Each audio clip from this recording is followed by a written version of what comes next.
పత్రికా సంపాదకుడు, ఓ ఛానల్ అధినేత, సింపుల్గా మీడియా మొఘల్, అంతేనా సాహితీ పిపాసి, రామోజీ ఫిల్మ్ సిటీ సారథి, అనేక వ్యాపారాలకు అధిపతి. రామోజీరావు గారి గురించి ఇంట్రడక్షన్ ఇవ్వాలంటే చెప్పాల్సినవి ఇవన్నీ. బట్ ఇవన్నీ అంత సులభంగా వచ్చాయా?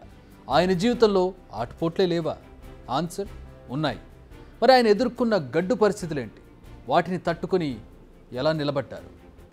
చెరుకూరి రామయ్య, ఇది అందరికీ తెలియని పేరు. కానీ రామోజీరావు గారి అసలు పేరు అదే. ఆయన ఓ మీడియా మొఘల్, ఓ ఇన్ఫ్లుయెన్సర్, ఓ కింగ్ మేకర్, ఓ మూవీ ప్రొడ్యూసర్, ఓ ఇండస్ట్రియలిస్ట్, వాట్ నాట్. ఆయన ఓ నిత్య శ్రామికుడు, అలుపెరగని బాటసారి, అంతకు మించిన రాజీ లేని పోరాట యోధుడు. ఎస్, ఆయన డిక్షనరీలో రాజీ అన్న పదానికి చోటే లేదు. ఎన్ని సంక్షోభాలు ఎదురైనా ఆయన విరవలేదు, తలవంచలేదు. ఎవరికి నచ్చినా నచ్చకపోయినా తాను అనుకున్నది చేయడం, అందులో ఎన్ని అడ్డంకులు వచ్చినా పట్టించుకోకపోవడం, వాటిని సక్సెస్ఫుల్గా అధిగమించడం ఆయనకు వెన్నతో పెట్టిన విద్య. ఆఖరి శ్వాస వరకు దానినే ఫాలో అయ్యారు రామోజీరావు. నిజానికి రామోజీరావు గారి రూటే సపరేట్. ఆయన ఆలోచనలో కాస్త విప్లవాత్మకంగా ధోరణి కనిపిస్తూ ఉంటుంది. రాష్ట్రంలోని అన్ని పత్రికలు విజయవాడ కేంద్రంగా నడుస్తున్న సమయంలో ఆయన విశాఖ కేంద్రంగా ఈనాడు ప్రారంభించారు. విజయవాడలో ప్రింట్ అయిన పేపర్ శ్రీకాకుళం చేరుకునేసరికి మధ్యాహ్నం సమయం అయిపోతుందని రామోజీరావు గుర్తించారు. సూర్యుడు ఉదయించకముందే ప్రతి గడపకు పేపర్ అందాలన్న టార్గెట్ పెట్టుకున్నారు ఆయన. విశాఖ నుంచి మొదలైన ఈ ఉద్యమం చాలా తక్కువ సమయంలోనే అప్పట్లో అత్యాధునిక టెక్నాలజీ, వసతుల సాయంతో రాష్ట్ర వ్యాప్తంగా విస్తరించింది.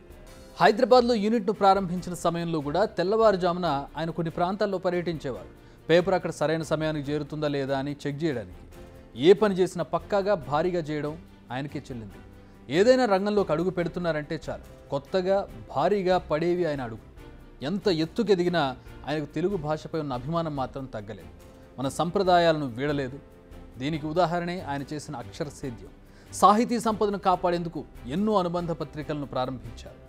అయితే ఆయన లైఫ్లో ఎదుర్కొన్న అతిపెద్ద సమస్య ఏదైనా ఉందంటే అది మార్గదర్శి కేసు. మామూలుగా కొన్ని కోట్ల సొమ్ము పోగు కాగానే బోర్డు తిప్పేసి అనేక సంస్థలను చూసాం మనం. బట్ మార్గదర్శి అలా చేయలేదు.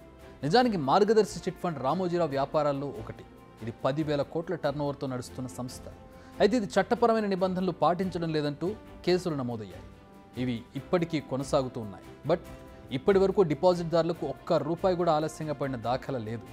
ఎవరిని మోసం చేశారన్న వార్త కూడా లేదు. అది రామోజీరావుకున్న క్రెడిబిలిటీ. డిపాజిట్దారులకు చెల్లించేందుకు డబ్బు లేకపోతే ఈటీవీలో వాటాలు అమ్ముకున్నారు తప్ప ఏ ప్రభుత్వ నేత వద్ద దేహి అనలేదు. కేసులు మాఫీ చేయండి అంటూ వాళ్ళ చుట్టూ తిరగలేదు. తన ఆత్మగౌరవాన్ని తాకట్టు పెట్టలేదు. తాను నమ్మిన సిద్ధాంతం కోసం ఎంత దూరమైనా వెళ్తారని చెప్పడానికి దీనికి మించిన నిదర్శనం మరొకటి లేదు. వైఎస్ జగన్ ప్రభుత్వ హయాంలో అనేక ఇబ్బందులు ఎదుర్కొన్న రామోజీరావు అనేక కేసులు చుట్టుముట్టాయి.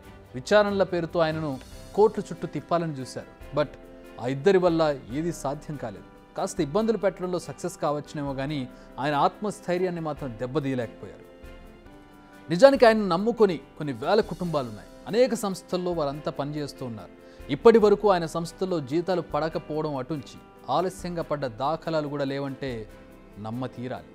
కానీ అది నిజం.